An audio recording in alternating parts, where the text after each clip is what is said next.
Hello， 各位亲爱的朋友们，大家好，欢迎再次回到欧阳的视频频道。那不得不说啊，这个 AI 领域发展的实在是太快了啊！最近又是 OpenAI 的 GPT-5啊，又是 Google 的 Gemini Pro 1.5啊。那最受瞩目的就要说这个 OpenAI 的视频生成模型 Sora。所以这段期间呢，欧阳也是被这个网上各种信息所轰炸啊，好像是各种 AI 领域的应用在年初呢就各种爆发。而这一期呢，欧阳要跟大家探讨和分享的是我们绘画领域新阶段的一个成果，那么就是 Stability AI 在1周前新公布的一种新型的模型 Cascade。相信如果关注绘画领域的大家都听说了哈，感觉这个新的阶段真的是突破性很大。同时呢，项目也已经开源，能在我们本地部署并运行了。所以欧阳的频道们没有热点，没有新闻，只有实操项目啊。这一期呢，我们就一起来看看这个 Stable Cascade 到底怎么样啊。OK， 首先我们来到它的官网啊，在这个官网这里呢，简单的描述了一下这个模型和之前模型有什么不同，在整个生成的流程以及质量上为什么会比原先高那么多。在这里呢，我们到项目页面直接来翻一下。首先这个 Cascade 模型呢，在原先 SD 基础上呢，其实是有了两方面的改进。第一方面呢，我们可以看到它和之前的架构有一些改变，同时呢，之前的架构呢，也就是 Diffusion 的这种架构呢，是8的倍数，也就是我们这个潜在空间压缩呢，是以8的倍数进行压缩的。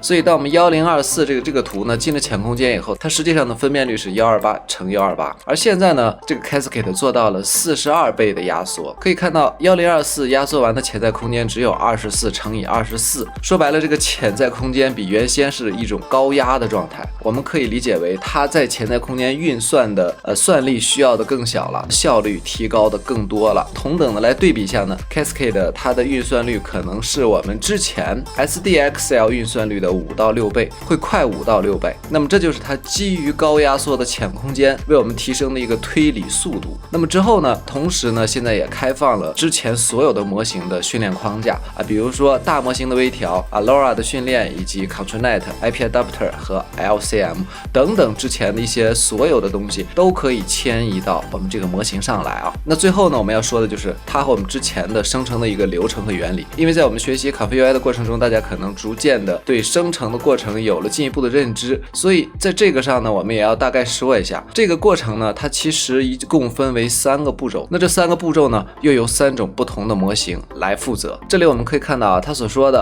A、B、C 代表了3个生成图像的不同模型。A 的这个模型呢，主要是 VAE 啊，负责图片编码。那 B 模型呢，其实是有2个功能。那一个功能呢，是进一步压缩我们图片；第二个功能呢，将我们图片初步的生成一个 noise。所以说 A 模型和 B 模型这2步联动起来，我们可以把它称之为 latent decoder。而真正出图的最大的一个工作量，其实是由这个 C 模型这个阶段负责的。那当然了 ，B 其实提前已经把这个 latent 进行了一个 noise 的生成，完成了一部分的扩散步骤。那所以说我们可以看到 C 的这个部分呢，它被称之为 latent generator， 它是一个完整的生成过程。基本上这就是它的一个整个流程。而在最后呢，这个项目又告诉了我们，他们现在在 A、B、C 不同的阶段，这些模型呢，其实有很多不同的型号。首先透过我们了解呢，这个 A 它其实只是个 VAE， 但是即便是 VAE 呢，它也有我们可以看到包含了2000万个参数。而 B 阶段呢，也就是我们进一步压缩潜空间 noise 生成的这个部分，提供给我们使用者2个版本，第一个是7亿参数的，第二个是15亿参数的，也就是一个大模型和一个小模型，我们可以这么类比啊。这里也说到15亿参数的在细节的生成方面会表现更好一点，也就是说我们会知道，当它压缩到这个 latent 里面去，同时生成噪音的时候，参数量更多的它生成的噪音细节可能就更细致，那参数量更少的它那个噪音就更粗犷。那之后就轮到我们 C 这个模型来生成图像的阶段。那么 C 这个模型呢，我们也可以看到它有2种不同的规格，一种是10亿的，一种是36亿的。这里要直接说的就是这个36亿参数的版本，就是完整版的这个模型哈，比 SDXL 的参数量整整多了14亿个参数。所以说它生成的细节，或者是它所理解的文本以及它的准确性，要比 SDXL 高一大截。那么又由于这样3段式的生成啊，它的整体效果又会提升一个档次。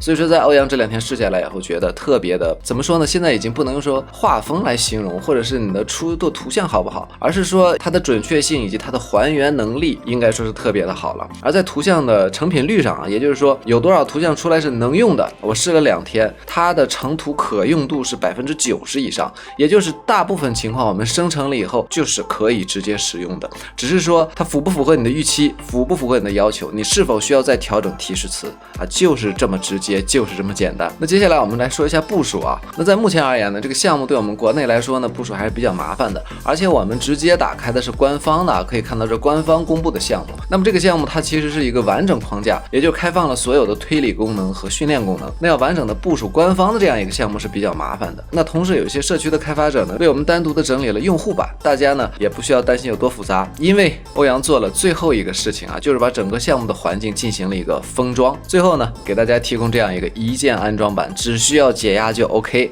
就是这么简单。只不过还是有一点点小小的要求，这个我们部署的时候再说啊。我们还是以青椒云这样一个远程桌面的服务器为例啊。这里呢我已经把我们的文件压缩包拷贝过来了，大小是 2.6 个 G， 解压了以后呢大概5个 G 左右，我们直接把它解压到根目录。解压缩完以后，我们直接进入到我们这个目录里面来。在这里呢我们需要创建一个文件，之后我也可能会把这个文件压缩进来吧，就是这个 bit 文件啊。其实这个批处理文件没什么，我们右键来看一下，就是一行运行的代码而已啊。复制这个命令啊，然后在这个地方我们 cmd， 我把这个命令粘贴到这里面来，我们直接来运行。那么在第一次运行的过程中呢，会默认的加载所有的需要配置的内容。那比如说我们的这个配置文件啊，那因为我们现在打包的是一个预览版，所以说它会默认的加载我们预览版的一个模型流程，也就是我们之前所说的 A 模型、B 模型和 C 模型，对吧？那么这3个模型也有不同的型号啊，准确的说是 B 和 C。那 B 是用的小参数的7亿参数，而 C 呢用的是大参数的30多亿的那个参数，所以说整体的加载过程呢可能会比较长，下载的东西可能会比较多，大概预计要加载12到15个 G 左右这么一个样子。因为这个东西是加载到一个缓存里面的，它并不是直接读取的模型，我们现在还使用的是一个预览版，并不是完整的框架调用版，所以说它加载到的是 Hugging Face 的一个缓存文件啊。这里我们可以看一下，应该是在 C 盘用户管理员用户下面的缓存，在缓存这里我们可以看到 Hugging Face 这一个目录集里有2个可以看到 Stable Cascade， 所以说如果没有办法加载模型，因为这一步是需要从 Hugging Face 加载，所以大家知道要配置网络。那如果没办法配置网络的朋友呢，欧阳也会尝试把这2个缓存文件压缩了，然后大家试着呢解压到这个缓存文件 Hugging Face 的下面来。 OK， 那么大家明白它这个基础的框架以后，我们可以看到这边已经是加载完成了。同样的和 Web UI 一样，它会提供给我们一个端口啊，然后这里呢我们来打开这个端口127这么一个端口，现在可以看到我们这个界面就顺利的打开了啊，很简单，看的有点像这个 Focus， 但是现在因为它还是预览版嘛，所以说一些其他的 ControlNet 一些功能呢还没有添加进来。然后我们先实验一下这个模型的效果啊。首先可以看到下面它会提供给我们一些程式化的题词，直接点击 Run 来运行。那么这一步有一点要说的就是它的前端问题，现在我们可以看到它的前端是实时降噪、实时去噪的。我在我的电脑也好啊，在这个服务器也好啊，在生成的话呢，它会有一点点问题，就是说我们不能看它的预览，要不然它的渲染是特别的慢的。OK， 接下来我们直接说它的生成效果。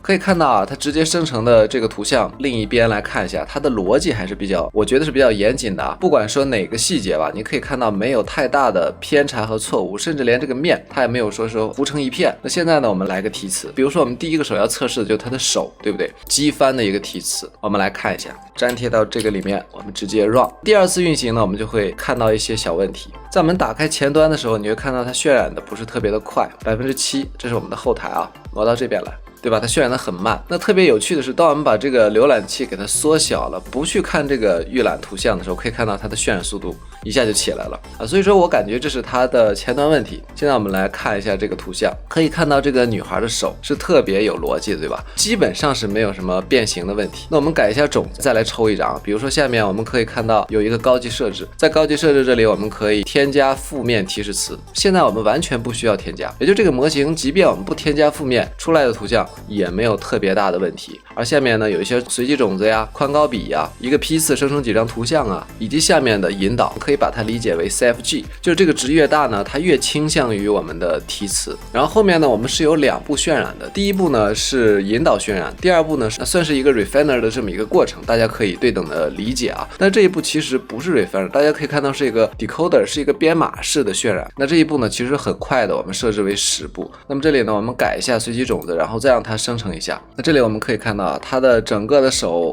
指是没有任何问题的，包括这个握拳的手。所以第一步我要跟大家说的就是这个模型它的准确性是很高的，不会出现太多的崩手崩脚崩脸的情况。第二个呢，就是一个审美和一个风格在线吧。试用接触了以后，最大的感觉就是生成的图像这个 AI 味是越来越少了，不像我们之前一眼就能看出来，这个是哪个模型生成的，这个是 MG 生成的啊，这个是 DALL-E 生成的，或者这个是 AI 生成的，一眼就能看出来是 AI 生成的。而现在呢，这个模型生成的图片越来越像我们真实的图片。比如说这里我们拿一个电影举例，我们让它生成一个 superhero， 那这个大家应该都知道，耳熟能详，对吧？那么这里呢，让它简单的来生成一下。那这里我们就可以看到，它基本上是不是和钢铁侠就差不多，唯一就是感觉演员不对了，对吧？如果我们修一下图，在旁边标一个这个 logo P 上去的话，你会感觉这是一个实拍的，就是说它不像原先的 AI 那么的怎么说有涂抹感，或者说是有一些其他的风格融入到现在了。也就是说它的题词更精准，能够识别到我们想要它识别的一个电影风格。可以看到我们这里我给到它的是一个 superhero， 它就知道是这样一个电影，要生成电影当中这样一个人物。那又比如说我们来换一下，我们让它生成一个动漫的，那这里呢我们给到的题词是这样一个题词啊，是龙珠当中的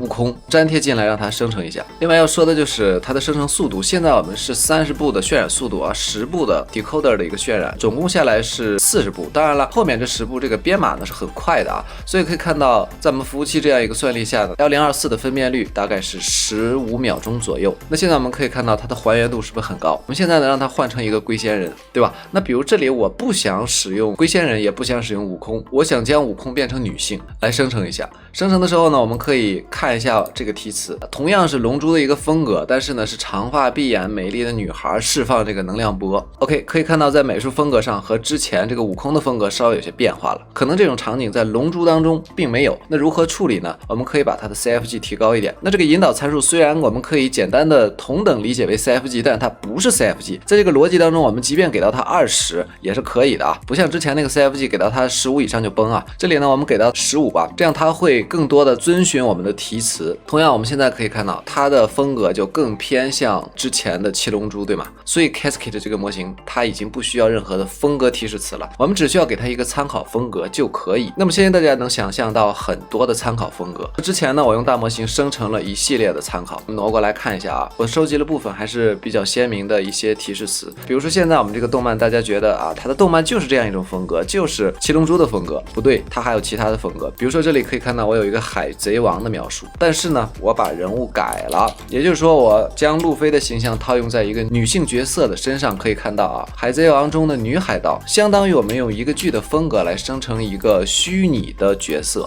啊。路飞呢有个妹妹，对不对？可以看到这个美术风格是不是就和之前的美术风格有了很大的差别？对啊，它同样是动漫，但是呢动漫和动漫的风格不一样。那有人说感觉看的差不多 OK， 那我们再换一个比较鲜明的。大家知道进击巨人这个动漫它的美术风格呢偏暖偏灰，所以它不像其他的动漫那么的鲜艳啊。有一些动漫它的描边感比较强，有一些呢它的整体色调是不一样的。那么现在呢我们再来看一下这个，是不是这就能对比出来动画与动画之间的特性了？ OK， 说到这儿相信大家已经知道它的威力了啊。但是啊我们再来一点，我们来一点这个什么现实的。关于写实的之前我们说了漫威英雄啊，但同样呢我这里还找了一些不同的角色。比如说我们的代表人物第一个小丑，我们来看一下他对于描绘这个小丑的感觉如何，是不是有一些剧照的意思了？在我感觉来看呢，其实在一定程度上它已经脱离了之前的 AI 绘画的那种死板印象。那同样的在写实的风格当中呢，也有很多不同的风格。比如说我们找一些复古的，我们可以看到乱世佳人啊，这是一个比较老的一个电影的一个风格了。这个风格呢来生成一下，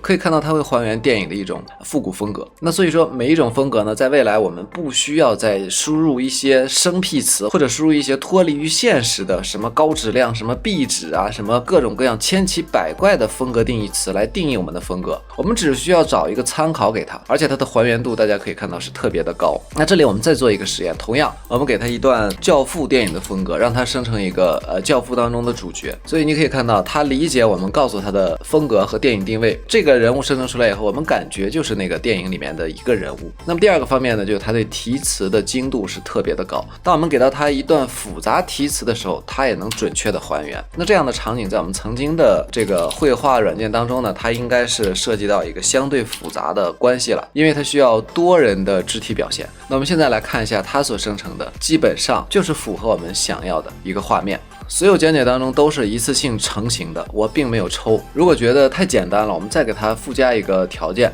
这个男人呢，我们让他下跪，下跪着向女人求婚。同时呢，我们这边用 Convey UI 来生成一下，我们对比一下。这边 Convey UI 是一个标准的 SDXL 的生成工作流，而且呢，这里我还加了我们的风格提示了，也就是说我们有前置的提示词和负面提示词啊。在这样的前提条件下，我们来生成相同的图像。那这边 SD 我们可以看到整个的一个呈现图像是这样的，其实也还算在及格线以上，就唯独可能有一些细节绘制的不太好，比如说鞋这个脸呢，因为脸部是离得太远了。而这边图像呢，我们可以看到它的一个整体氛围，我感觉更和谐也有一些问题比如说这个两个手交叉在一起呢，感觉还是有点糊。整体的和谐度呢，你就感觉要比这边我们的 Convey UI 这边直接生成的要好一些。当然 Convey UI 这边和我们这边的取景也不太一样所以你会感觉到这个模型它的训练参数是很大的，它能还原很多我们曾经见过的一些风格，同时呢也能准确的理解我们的题词，在题词的准确性上要比我们 SDXL 更胜一筹。为了节省时间呢，我之前呢也用相同的题词用我们 SD 生成了一些参考图，比如说 SD 生成的路飞是这样的，它根本不像，对不对？而我们之前生成的路飞，它基本上是还原了路飞的动画风格以及人物特性的，相同的题词生成的结果是千差万别的。那么第二个同样也是一个悟空，虽然画的这个人物是对了是有点女性悟空的意思了，但是对比画风呢，对比我们还原度来说呢这一边呢它更像 SD 这边生成的还是欠缺很多风格上的模仿，这就是用了它以后明显感觉到的两点第一点呢，题词准确了，第二点呢，训练参数大了以后它模仿的能力也很强了。那最后我们来聊一聊现阶段的 AI 以及对未来 AI 的一个发展方向，欧阳目前的一个感受首先说，不管是我们绘画也好，还是最近比较火爆的这个 Sora 也好其实现在你会感觉到 AI 生产的东西呢，慢慢会越来越贴近我们真实的一些东西，我们现实的一些东西。比如说这个 Sora， 你会看到这些视频其实更像我们生活当中的一些东西，比如说游戏的画面，比如说实拍的画面，它更像是这种，它还原度更高。到了最后呢， AI 生产的东西和我们从传统工作流中生产的东西是相似度是很高的，因为我们人的审美是共通的，包括动画也好，包括实景也好，这个界限会越来越模糊。所以说以后 AI 生产的内容，我们可能分辨它的能力会越来越弱，就是说有些画面你已经不知道它到底是人拍的还是 AI 生成的，我们基本就没有分辨力了。这个首先说应该给我们有个警醒吧，有这么一个预防针。第二个方面呢，有些朋友问我怎么看这个 Sora， 其实目前来说也是停留在还原真实影像的一个地步，它没有上升到什么创意创作那么高层次的东西。有人说这个太无敌了无敌只是在它还原度上的一个界限，就好比我之前的那个例子它可能有些分不清这个东西和真实的东西的区别了，这只是局限于普通人但是现在呢，如果我们常接触 AI 的朋友来说，还是能分辨得出来的，还没有到达分辨不出来的地步所以说对于视频来说，它并没有大众口中说的那么的玄乎。而在真正视频创作领域方面呢，它目前能做到的，即便是它生成的视频没有任何问题了，那它生成的一些东西呢，也只是素材。我们随便打开一个素材网站，那么即便 AI 它目前的还原度很高了，也无非就和一个素材网站一样我们可以让它为我们生成各式各样的这种我们想要的一些风景素材人物素材，又或者是到我们讲财经了，来一些这种财经的股票的素材，我们讲人文了来一些城市的素材。所以绘画也是同理，它也顶多提供给我们一些图像素材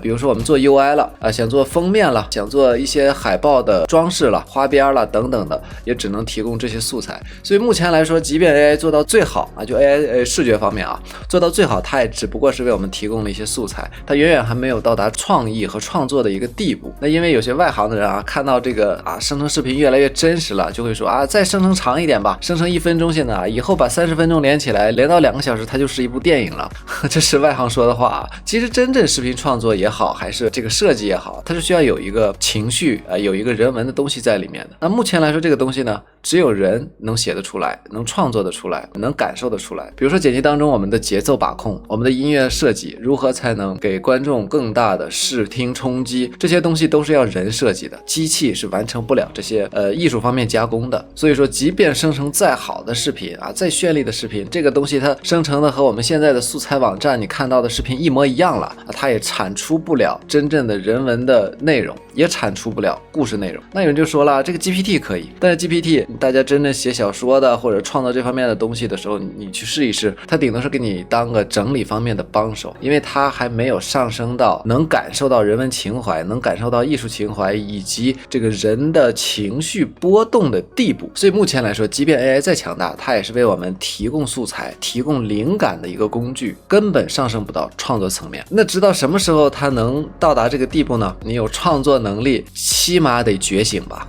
起码你有自己的情感，你能理解人的情感，你才能为人类创作他们想要的精神食粮。那但是欧阳想象不到，真正到了那个时候，人们的存在价值又是什么？所以说未来的 AI 呢，大家在讨论伦理方面有很多疑点，或者有很多不敢想象的东西存在。当然现在呢，我们也无法预测未来到底会发生什么样的事情。所以在这里欧阳跟大家说这些呢，只是跟大家说，那最终呢，我们创作的目的还是那一句话，内容为王。AI 发展的再牛，它生成的东西再好，也是要靠我们去拼装组织我们属于自己的情感表达或者是情绪内容的，而不是说拿来就能用的。所以这里我才给大家打开这样一个素材网站来对比一下，来看一看，即便未来这全是 AI 生成的了，它也只不过是素材摆在这里而已无法组织成任何内容的。那么发展到这一步的时候呢，我感觉1年不到就能发展到为我们生成素材可用的素材。那对于这个 Sora 来说呢，我未来更关注的是它在已有的视频素材，也就是我们给它一定的基础的素材上，它的一个加工能力。那这样才决定了我们的商业化的一个方向，我们才能实现商业化的半自动。现在视频的商业领域在哪儿呢？一方面是广告，一方面呢是影视，还有一方面呢就是我们短视频自媒体了。这方面呢可能是最平民级的，离商业稍微远一点。真正离商业近的就是广告和影视。那么对于广告和影视，它的制定化石要求都是很高的，对吧？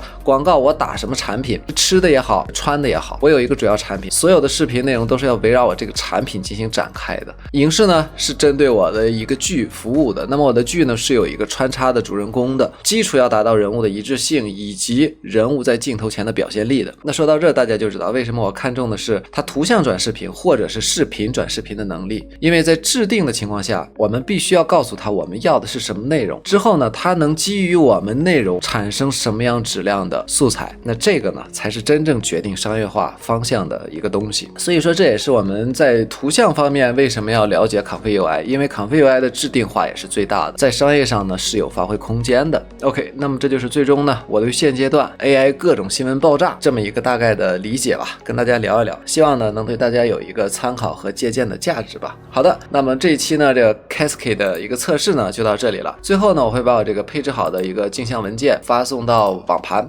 分享给大家。安装方式呢我们之前也示范了，很简单如果使用当中有什么问题呢，也可以加欧阳的 AI 交流群。对了，最后值得说的一点就是，如果大家不想那么费劲在本地部署的话，只是想测试一下它的性能的话，我们也可以直接来到 Hugging Face 这样一个测试页面，在这里呢输入 prompt， 我们就可以直接生成测试图像了。但是在线生成呢，我们是没有办法获取图像的也就是说没有办法下载或者是保存图像，只可以测试来看一下，就是这么一个作用。最后呢，如果喜欢欧阳的视频与教程，那就千万不要忘了点击系列按键来支持欧阳一下了，大家的支持才是欧阳更新的最大动力嘛。好了，那我们这期就到这里，我们下期再见。